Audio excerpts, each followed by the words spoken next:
let's go to insecurity, because that's another burning issue. In the last few days, I've been so downcast. I've been so downcast at the caliber. I mean, any life lost reduces me, reduces you as a community of people. Any life. But then when you begin to lose the caliber of men, our military is losing of late. Brigadier General, commanding officer, colonels, lieutenant colonels, and the works. In very strange and very inexplicable circumstance, it begins to call for serious worry. Prof, you and I have had this conversation over and over. What's going on? I need to ask you again. What the updates that? What's going on? Yeah, and it's a correct question that we have all been asking. What is happening?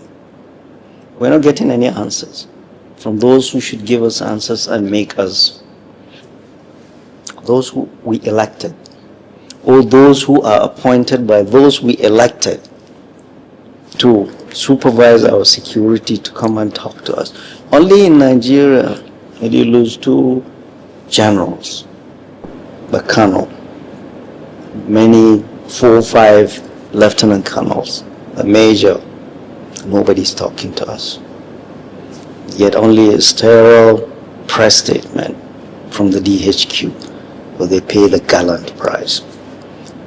Then they deserve a lot more than that press statement.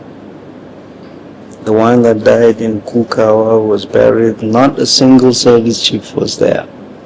Not the governor of the state was there. And the family was given 5 million by the state governor. And that's it. This officers. For you, I was talking to my classmates that went into the ND at that time. They were course 21. So I was asking some of them, how long does it take you from when you go into the NDA, when you become commissioned, to rise into the rank of brigadier general? So over 20 years, 25 years. And then all of a sudden, a son of Satan just come and kill him. These are our children. They are fathers. They leave orphans. They leave widows. Many of them leave parents. They leave aunts and nieces. They leave communities. Then that's it. That's how we pay them. We are not asking the right questions. And the people that should answer these questions for us, they're literally in hiding. We're not hearing anything from our president and commander-in-chief. We're not. We've not had anything from our Minister of Defense. As far as I know, he is the first, if not the only 4-star general that occupied the office of the Minister of Defense. All the others I knew were 3-star generals, a 4-star general. You take charge and be talking to us. We haven't had anything about the next 3-star general, the CDS. We haven't had anything. The NSA is gone missing. Nobody is talking to us. You talk to us, the soldiers in the trenches hear you, and they are reassured too. And I was asking, a brigade commander is not a small position. I understand you have brigade, you have 3 battalions. And each battalion is about 750 soldiers with officers, with I don't know how many tanks, how many whatever. The brigade commander is way back there directing that. The battalion commanders are there reporting to him. 3 battalions. How come they penetrate? The sons of Satan penetrated this 3 battalion and came to kill the brigadier general. How come? What we're hearing is, in the heat of battle, when he was trying to get into an MRAP, it wouldn't start. What happened? These are questions that must be asked and must be answered by the military leadership, by our political leadership. This cannot continue. We have lost 5, 6, 7 battalion commanders, and 2 brigadier generals. The space of 1 month, 2 months. No military will be quiet, only Nigerian military.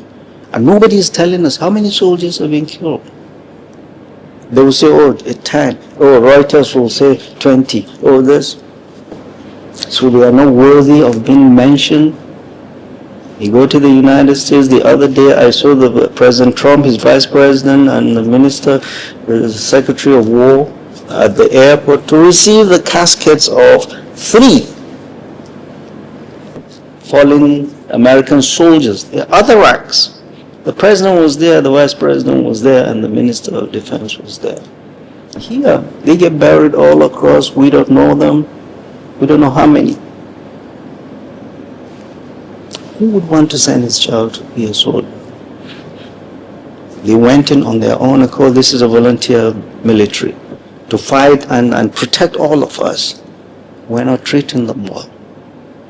An officer told me in the military, 3 things: resource, training, and leadership. Clearly they don't have resources there, either physical equipment or intelligence. Let me ask you on that resource, the first one, resource. You took it right out of my mouth. The brigadier general that died, Benishek, I think, he wanted to start the APC, he wouldn't start. Some account states it malfunctioned. Some say it didn't have diesel. Why? Sir, the question is, in the last 10 years, I can give you the figures. No sector has gotten more budget than the defense and security sector. Trillions and trillions and trillions. Why would an equipment meant for a brigadier general not have diesel, or why would it malfunction? The colonel that got information I was going to examine or assess, do an on-the-spot assessment, he was riding in a Hilux, Toyota Hilux. Sir, of course, we are not really, but we know that in the theater of war, you don't use Hilux, Toyota to prosecute war. Can you speak? Where's the money for the resources, for the equipment, for the arsenal, for the armory? Okay, you said it right. These are the officers and the men.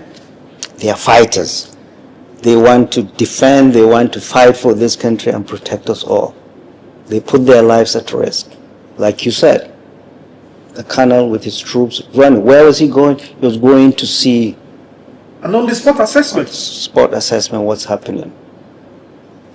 And he went into a regular Hilux. Yes. He's not supposed to. He needed to be in an armored. Yes. And then they bumped into an IED. And our brigadier general, that the MRAP wouldn't start, and I was asking an armor general to educate me, because you can't just jump into military thing. There's a lot of things we don't know and we may never know. We are talking a Tiger tank consumes about 1,200 liters of diesel. And the price of diesel today, 2,000.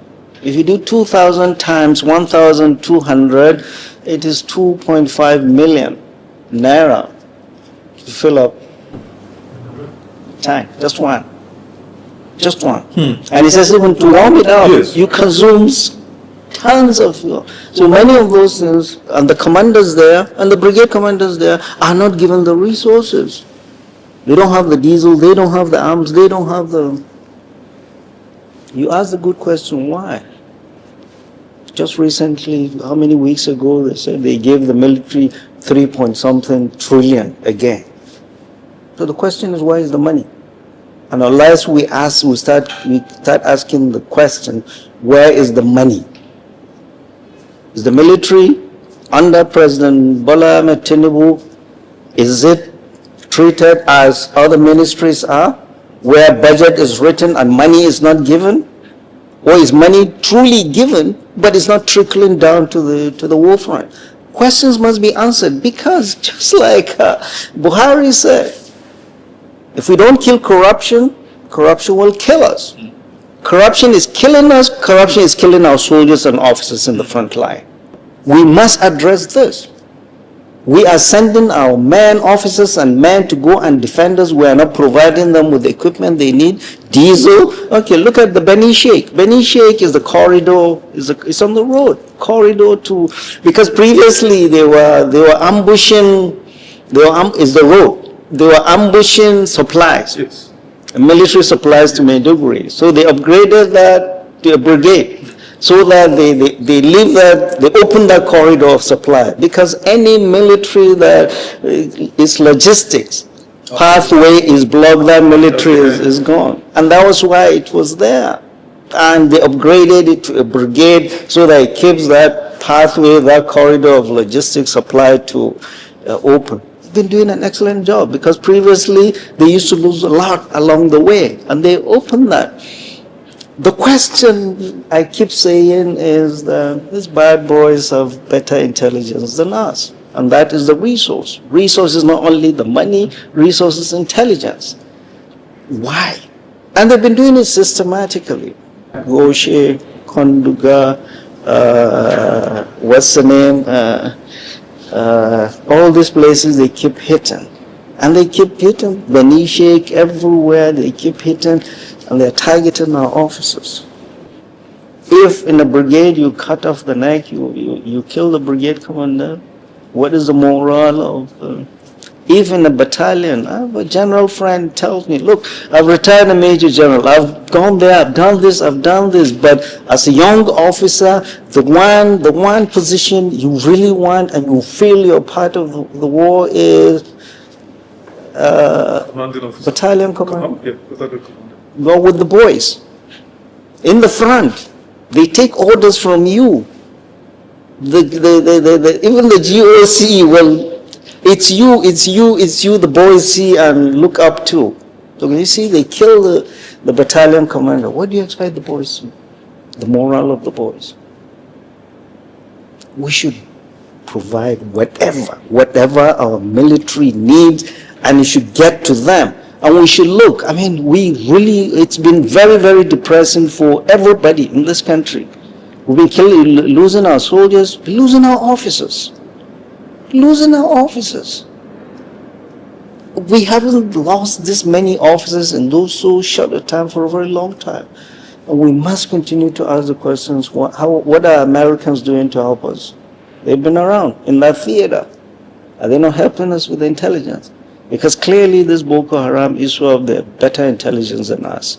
We must provide our fighting men with all the resources they need. As a matter of urgency, give them all the intelligence they require. And the leadership must show leadership. Sitting in Abuja while we are taking hits and losing officers and men reflect badly on our leadership, both military and